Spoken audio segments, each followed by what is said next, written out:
Au cœur de la savane, un cri éclata dans le silence de la nuit. C'était la voix stridente du perroquet, perché sur un grand baobab, hurlant. La panthère a mangé la gazelle de la rivière.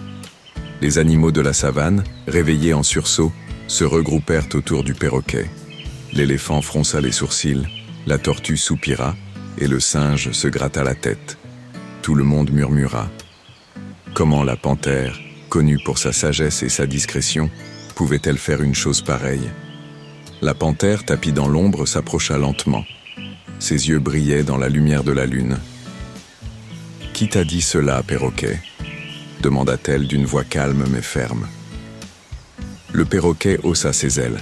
« Tout le monde sait que tu rôdes près de la rivière la nuit, et quand la gazelle a disparu, c'était évident que c'était toi. » Les animaux se tournèrent vers la panthère, attendant une explication.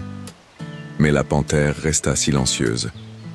Elle observa un moment la foule agitée, puis dit doucement « Si je me fâche pour ce que tu dis, c'est comme si je croyais que tes paroles sont la vérité. Mais je sais qui je suis. Tes mots ne m'appartiennent pas. » Les animaux, surpris par cette réponse, se turent. La panthère tourna les talons et disparut dans les hautes herbes. Le lendemain, le singe, curieux comme toujours, décida de mener sa propre enquête.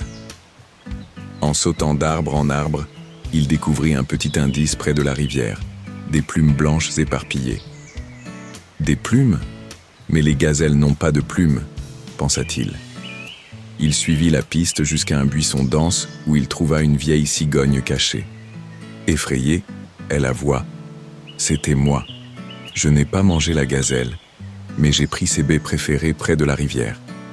J'ai entendu des bruits, j'ai paniqué, et j'ai volé si vite que j'ai laissé des plumes derrière moi.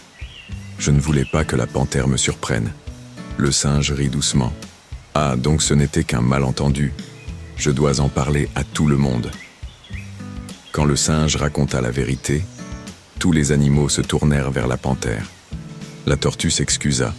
L'éléphant hocha la tête avec respect, et même le perroquet baissa la tête, gêné.